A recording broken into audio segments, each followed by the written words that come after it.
Theruvan Saranai. Good evening, Venerable Mahāsangha, Sayales and brothers and sisters in the Dhamma. Today we are going to start on a new triplet, ācayagāmi tika, leading to accumulation triplet. So first we will look at the three terms of the ācayagāmi tika. The first term is ācayagāmino dhammā, states leading to accumulation.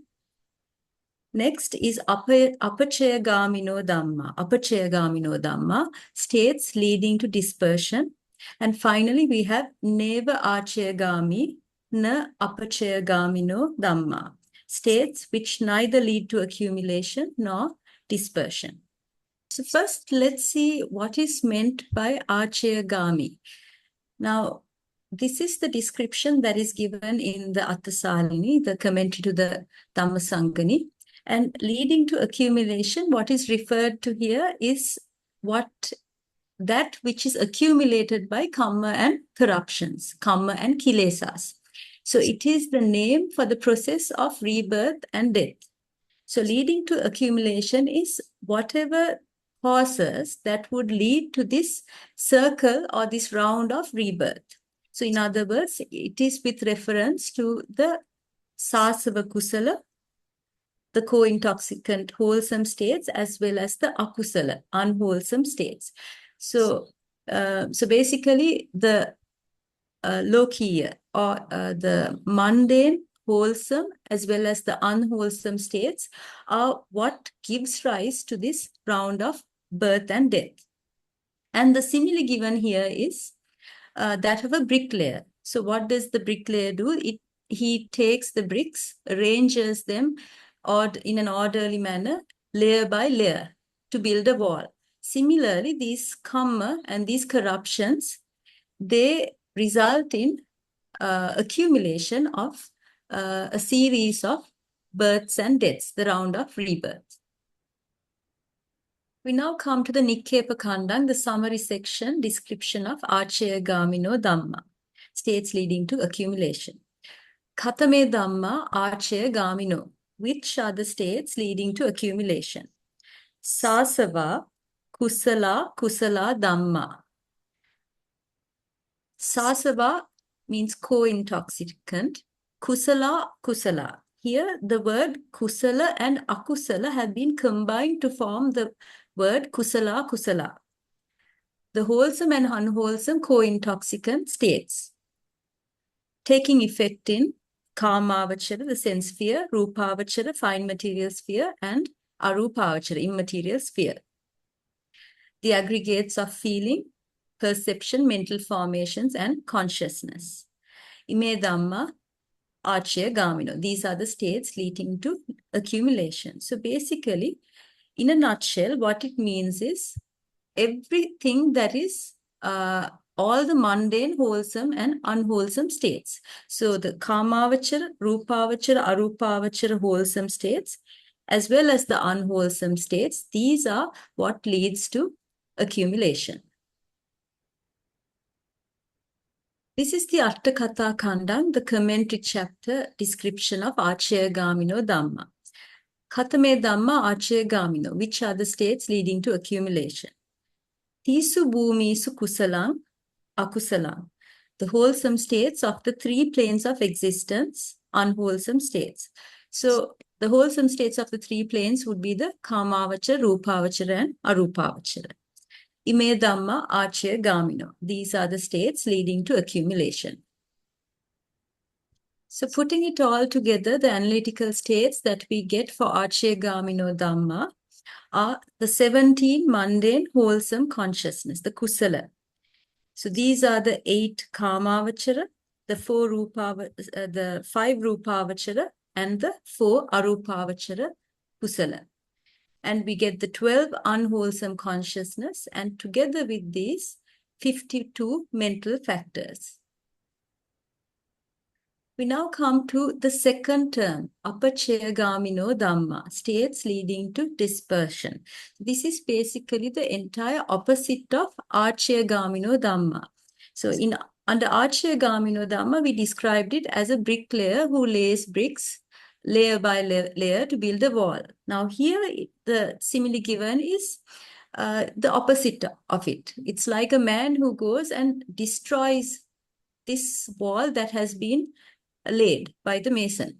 So this is with reference to the Aryan paths. So let's see why it is called that. Now, Nibbana, or the state of deliverance, the final state of deliverance, is free from accumulation. And therefore, if one takes or a certain consciousness or mental factors takes Nibbana as its object, that is what would lead towards dispersion or lead towards this destruction of this round of births and deaths. So Apacayagāmi, in other words, is going towards the dispersion where he has made as its object Nibbana. The Nikkepa description of Apacayagāmino Dhamma. Kathame Dhamma Apacayagāmino, which are the states leading to dispersion.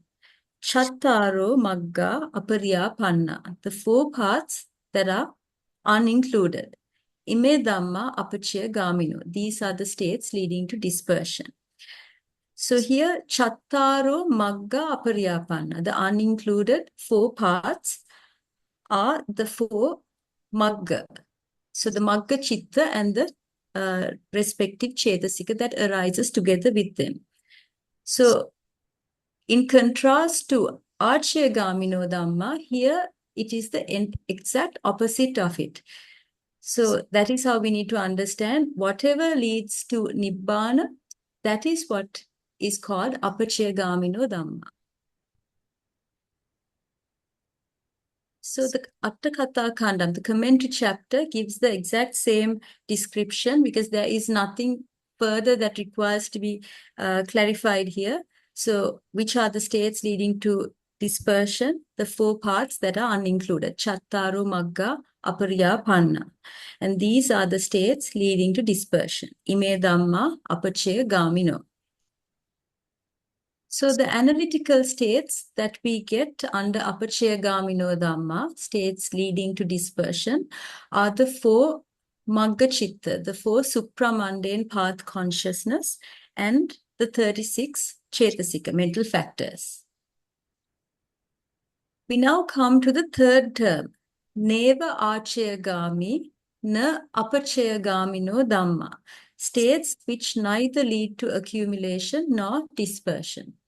So now in the first term, under ācayagāmino Dhamma, we mentioned or we spoke about the states that would lead to the continuous round of births and deaths. In Apacayagāmino Dhamma, it is the exact opposite.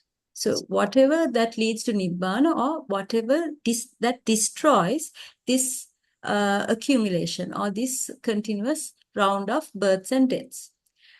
By this third term, what is referred to here is a rejection of both. So it's neither leading to accumulation nor dispersion. The Nikkepa description, Kathame Dhamma neva ācayagāmi na Apacayagāmino, which are the states which neither lead to accumulation nor dispersion. Kusala kusalānaṁ dhammānaṁ vipākā, kāmāvachara, rūpāvachara, arūpāvachara, apariyapanna. Kusala kusalānaṁ dhammānaṁ vipākā. This means the resultants of wholesome and unwholesome states, taking effect in the four spheres, kāmāvachara, rūpāvachara, arūpāvachara, and apariyapanna. The aggregates of feeling, perception, mental formation, and consciousness. So these are the four mental aggregates. Vedana, Sanya, Sankara, Vijnana. Yecha Dhamma Kiriya, Neva Kusala, Na Kusala, Nacha Kamma Vipaka. Yecha Dhamma Kiriya. So here it's referring to the functional states, which are Neva Kusala, Na Akusala. which are not wholesome, neither unwholesome, nacha kamma vipaka, nor are they results of karma. So here, this entire sentence is referring to the kriya chitta. Kriya chitta and chetasika. Sabbancha rupa, all material forms, asankatacha dhātu, and the unconditioned element, ime dhamma, neva ācayagāmi na apacayagāmino. These are the states which neither lead to accumulation nor dispersion. We now come to the Atthasālinī, the commentary chapter description of the third term. Katame dhamma neva ācayagāmino na apacayagāmino dhamma. Which are the states which neither lead to accumulation nor dispersion? Chatusu bhumisu vipako, the resultants of the four planes of existence. So the vipaka belonging to kamavachara, rupavachara, arupavachara, and apariyapanna. Tisu bhumisu kiriya vyakatang, the functional indeterminates that belong to the three planes of existence, kamavachara, rupavachara, and arupavachara. Rupancha and material forms, nibbānancha, and the final state of deliverance. Now, comparing the Nikkepa Khandang description to the Atthasālinī description, the difference is mainly in the second sentence here, Chatusu bhumisu vipako. Whereas if you go back, here it just gives kusala, kusalanam, dhammanam, vipaka, the vipaka of the four planes, and it gives the planes separately. And with regards to the kriya chitta, they don't mention the three planes of existence. And when it comes to nibbana, it's described as asankatacha dhātu. Now here, they put everything together in a nutshell. The vipaka belonging to the four planes, the kriya belonging to the three planes. And instead of asankatacha dhātu, here it's mentioned as nibbānancha. So it's another name given for the same thing. So these are the states which neither lead to accumulation nor dispersion. Ime dhamma neva ācayagāmi na apacayagāmino. So the analytical states that are classified under neva ācayagāmi na apacayagāmino dhamma are the 36 resultants, vipaka, belonging to the four planes, the 20 functionals, kriya, and the 38 mental factors that arise together with them, the 28 matter, and nibbana. So we come to the end of this triplet. I would like to leave an exercise. Categorize the analytical states of ācayagāmi tika leading to accumulation triplet according to khandha, aggregates, āyatana, bases, dhātu, elements, and ariya sacca, noble truths. Okay, so it's time for questions. You can ask any questions either from this triplet or any triplets that we've done previously.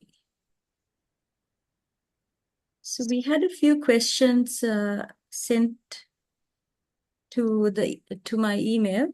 We'll go through them now. The first question is, why is mana not included under dasanena pahatabba dhamma, states that are removable by insight? Now here, I'm sure you remember, under dasanena pahatabba dhamma, we described two sets of states that are removed. So one set is completely eliminated, whereas the other is partially eliminated. So under the states that are completely eliminated, we get the four ditthigata sampayutta, the four consciousness rooted in greed associated with wrong view. And also the vichikicca sahagata chitta, the consciousness accompanied by doubt. And under the mental factors that arise together with them, we took 22 mental factors, but we excluded mana, dosa, issa, maccariya, kukkucca. So it's easy to understand why dosa, issa, maccariya, and kukkucca is removed, because we don't have any dosa mula chitta. We don't have any consciousness rooted in hatred. But why is mana excluded? Now that is the question. So first, to understand that, we will try and understand what ditti is and mana is. Right, so first we will see what is ditti and what is mana. So these are two mental factors. Ditti refers to wrong view. And what is wrong view? Wrong view refers to not seeing things as they truly are. It is also called miccha ditti. And seeing things as they should be seen, as they truly exist, is samma ditti. And samma ditti, if you take it as a mental factor, is paññā, cetasika. So ditti can take many forms. So one may say there is no worth in giving. There's no point in giving dana. There's no point in virtue, sila, or believing that certain rituals would lead to liberation from suffering. So people may keep praying to gods or keep doing certain rituals over and over again with the false belief that they would lead to liberation. These are all part and parcel of ditti. So ditti can take many different forms. And how it is described, or in a simile, it's given as a mirage. So if a person is walking in a desert and he sees a mirage and he mistakes it for water, that is like what ditti does to a person's mind. It fools a person into believing something that is not the reality. Right, now we will look at mana, or conceit. Mana refers to a certain measurement. So what is this measurement? It is when one compares oneself with others. So they may label oneself as either superior, inferior, or equal to another person or several individuals. So this comparison between oneself and others is what is referred to as mana. And the comparisons can be made in various ways. It could be with regards to intelligence, wealth, looks, status, and so many ways. So you can clearly see now, ditti, wrong view, and mana are completely two different mental factors. They perform entirely contrasted, entirely different functions. Right. So mana, conceit, and ditti, wrong view, they are not compatible with each other. And they are likened to two strong lions who will never reside in the same cave. Now, you know that lions, they live together with the female lionesses in a pack. But you won't see two lions, two strong male lions living together in the same pack. So similarly, this mana and ditti will not arise together in the same consciousness. And that is why when we speak about the four consciousness rooted in greed associated with wrong view, the four ditthikata sampayutta lobha mula chitta, mana will not be a mental factor that arises together with that consciousness, because that consciousness has ditti. So ditti is one lion and mana is the other lion. They will not live together in the same consciousness, right? So where does mana arise then? Mana arises in the four ditthikata vippayutta lobha mula chitta, the four consciousness rooted in greed, dissociated from wrong view. Now you must remember, mana may or may not arise in the four ditthikata vippayutta chitta. So it is not a mental factor that always arises in the ditthikata vippayutta chitta. So it arises only when that certain individual is making comparisons between himself and others. We now come to the second question. Regarding ariya sacca, why is it that the 8 or 7 path factors are not deducted from the 38 cetasikas named by dukkha sacca? And why are the accompanying cetasikas and chittas not mentioned in Magga Sacca, but only the 8 or 7 path factors? So this question is actually based on this slide. Under neva dasanena na bhavanaya pahatabba dhamma, we mentioned that there are 3 ariya sacca. And here under Magga Sacca, we have mentioned the 8 or 7 constituents of the path, the Magganga. However, under Dukkha Sacca, we haven't deducted any Magganga. So the question is, why were they not deducted? And the second question was, why aren't the Magga Chitta and the remaining 28 Cetasika not included under Magga Sacca? So we'll take each separately. Right. Now, we know that each consciousness is accompanied by several mental factors. Now, the reason for a consciousness to have so many mental factors, it's because each of those mental factors has a specific task to perform. So if it was not the case, then there is no need to have so many mental factors. So the Magga Sacca is also should also be understood in the same way. So Magga Sacca, the noble truth of the path leading to cessation of suffering. Here, the function of the Magga or the path is to eradicate the Saṅyojana, the fetters. So this task is performed by the 8 mental factors that are called the Magganga. Samma Ditti, Samma Sankappa, Samma Vacha, and so on. So those 8 mental factors have a specific task to perform, and that is to eradicate the fetters or the Saṅyojana. This task is not performed by the Magga Chitta or the other remaining 28 Cetasikas, mental factors. But you know that mental factors cannot arise on their own. They can't arise in isolation. They need to arise together with the Chitta and other Cetasika. That is why when it comes to the Magga Chitta and the Cetasika, they all arise together and they stay together and they help each other. It's called Anyamanya. So they help each other to exist. So the Eightfold Noble Path, its task is to eradicate the fetters, but it arises together with the other Cetasika as well as the consciousness. But because that consciousness and those other mental factors do not perform the task of eradicating the fetters, they are not termed as Magga Sacca.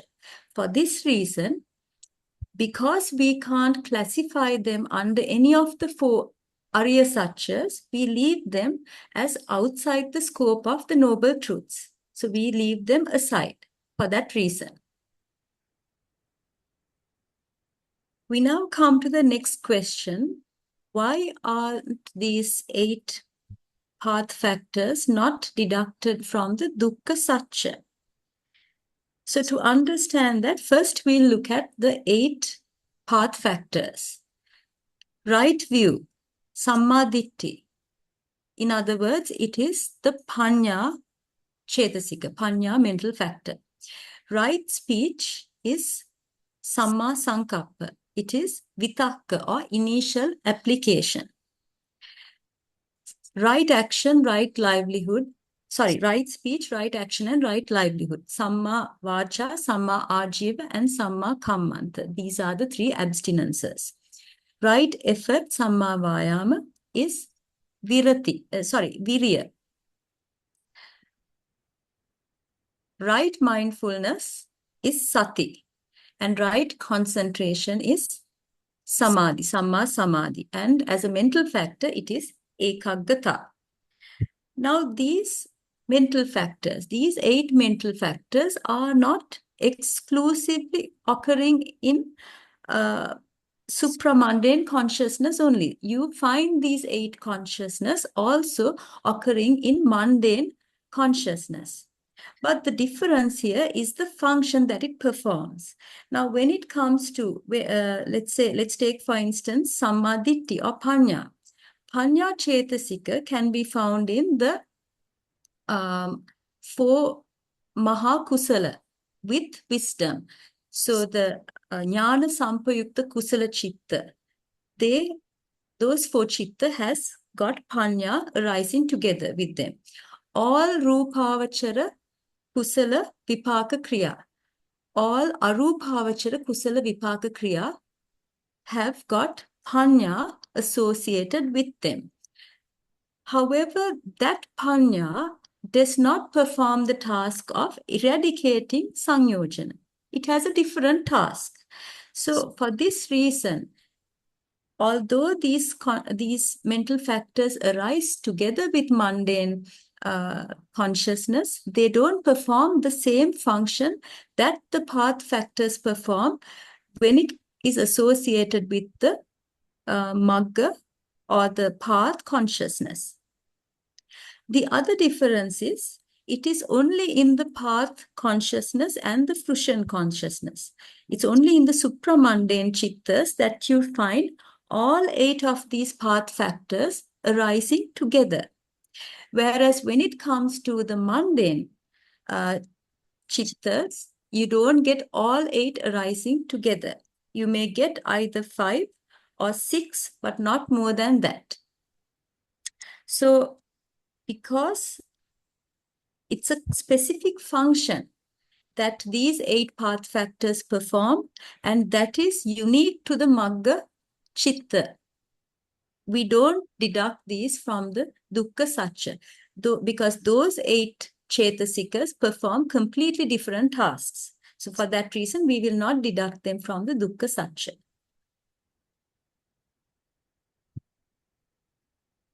We now come to the third question. Regarding dassana hetuka tika, why is it that moha cetasika cannot be removed by insight or cultivation? I do understand that it cannot, because there is only one root, but I do not understand why it is like that. Now this table compares dassanena pahatabba dhamma and dassanena pahatabba hetuka dhamma. So under dassanena pahatabba, we spoke about states that are completely eliminated and states that are partially eliminated. Similarly, even under dassanena pahatabba hetuka dhamma, we get the same 2 groups. The only difference is under dassanena pahatabba hetuka dhamma, we deduct delusion arising together with the consciousness accompanied by doubt. In other words, we are deducting the moha cetasika that arises together with the vichikicca sahagata chitta.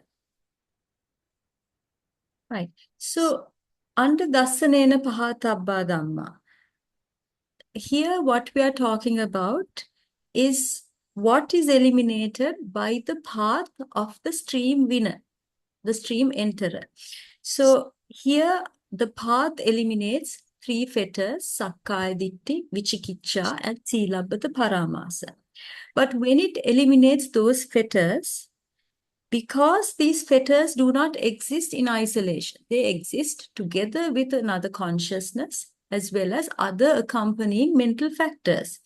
When you eliminate these 3 fetters, together with them, so does the chitta and the other cetasika that arises with them. So what are they? They are the 4 ditthigata sampayutta lobha moola chitta, the 4 consciousness rooted in greed, associated with wrong view, as well as the vicikicca sahagata chitta, the consciousness accompanied by doubt, together with the mental factors that arises with them.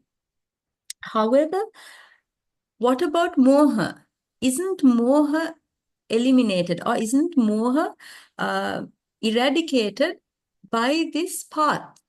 It actually is, because moha arises together with the sakkaya ditthi, vicikicca, and silabbata paramasa. And that is why under this Dasanena Pahatabba Hetuka Dhamma, under the Nikkepa Khandha description, we mentioned Dasanena Pahatabba Hetu, and we gave the Hetu as Lobha, Dosa, and Moha, those three roots, because you find all of those roots under states that are completely eliminated as well as the states that are partially eliminated. So moha is eliminated by the path. So don't be misled to believe that moha is not eliminated, because under Dasanena Pahatabba Hetuka, we are deducting that moha. So we will try to understand using an example why we are deducting this delusion. So to try to understand this, I have made up a little hypothetical example.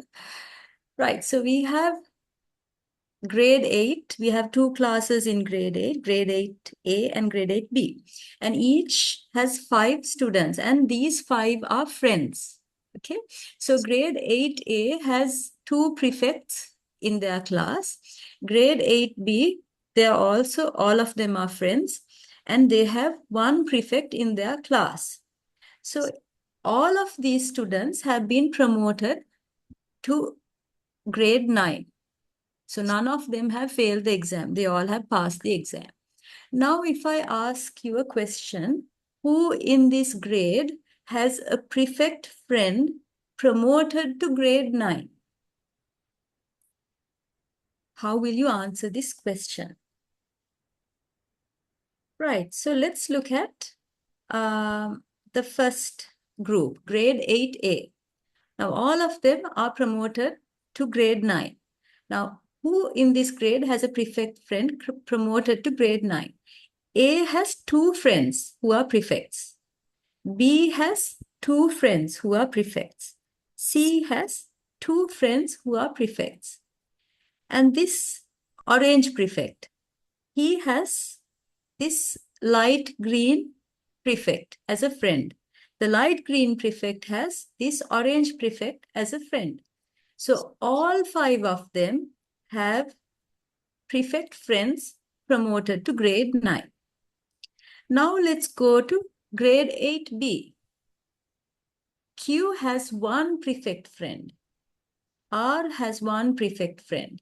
S has 1 prefect friend, and T has 1 prefect friend. But what about this prefect? Does he have a prefect friend who is promoted to grade 9? No, because his friends are Q, R, S, and T, and none of them are prefects. But does that mean that this prefect has not been promoted to grade 9? No, this prefect has been promoted to grade 9, but he doesn't have a prefect friend who has been promoted to grade 9. So thereby, the answer to this question, who in this grade has a prefect friend promoted to grade 9, we will have to mention all of these people except for the prefect in grade 8B, because that prefect doesn't have a friend who is also a prefect. Now, keeping this example in mind, we'll try to adapt this example to our ditthigata sampayutta chitta and our vichikicca chitta. So grade 8 will be the ditthigata sampayutta chitta, and the 2 prefects will be the 2 roots, moha and lobha. Grade 8B will be the vichikicca sahagata chitta, and that prefect in the class would be the root moha.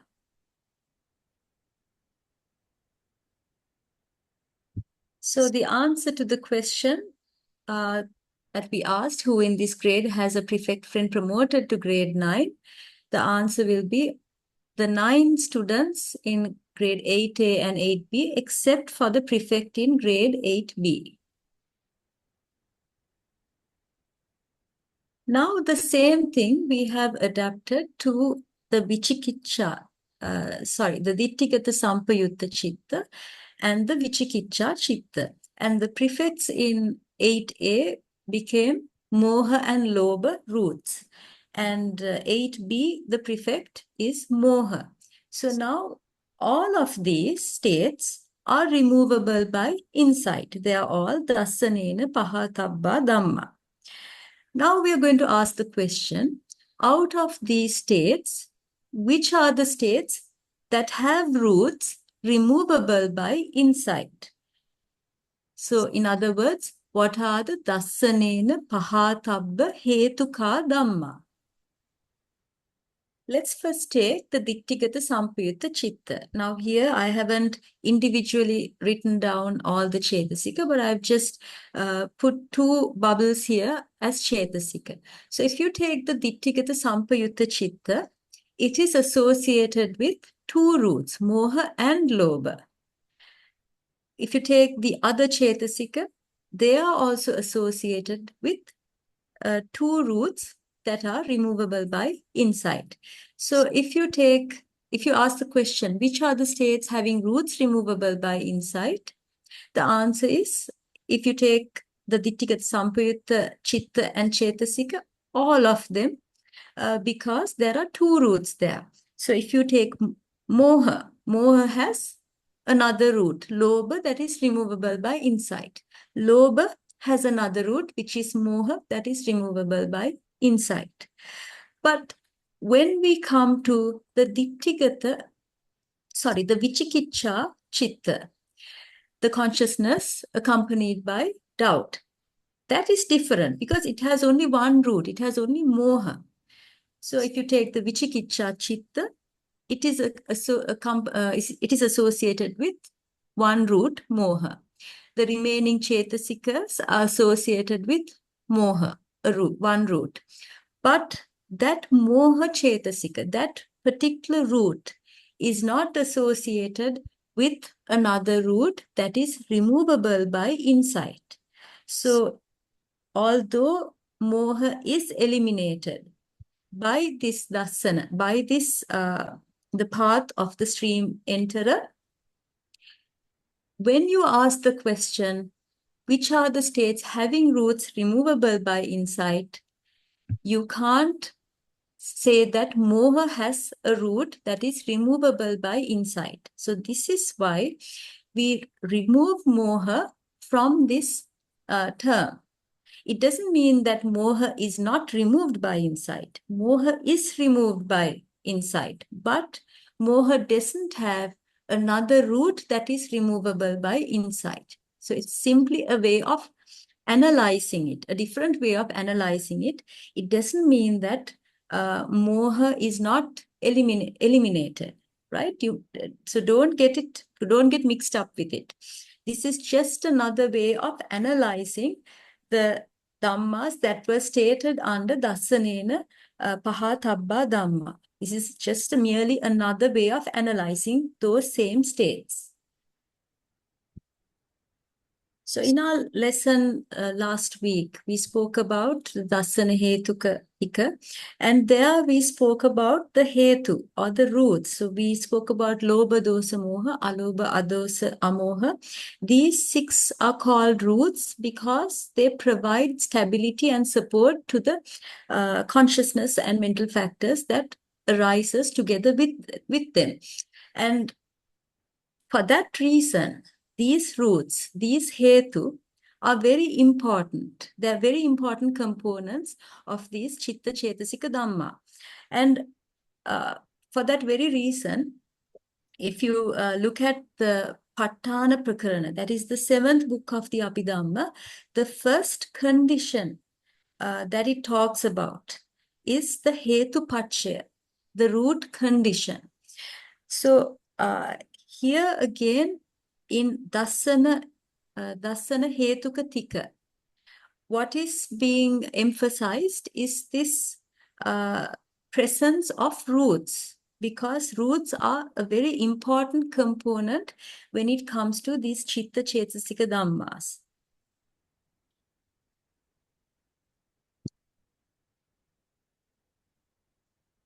Right, we have more time for questions, so you can ask any questions if you have them. Okay, in the absence of questions, we will conclude our session today. The next lesson will be on the 1st of December. It is now time to share merits. I would like all of you to join me.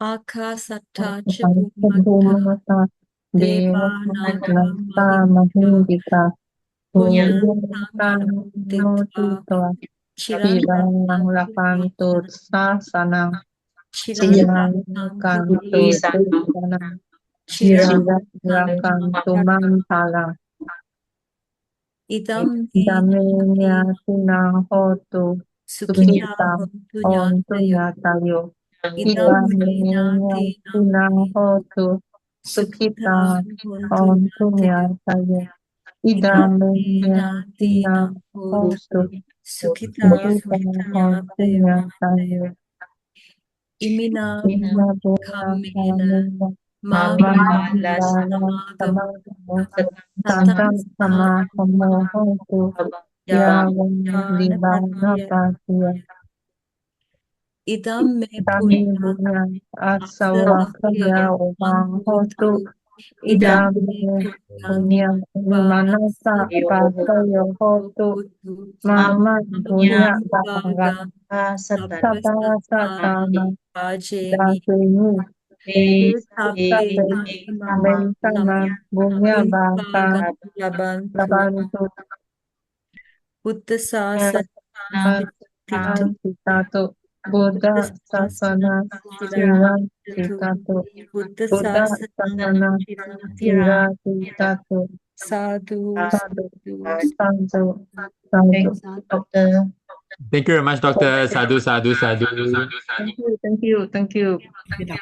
Sadhu, sadhu. Sadhu, sadhu.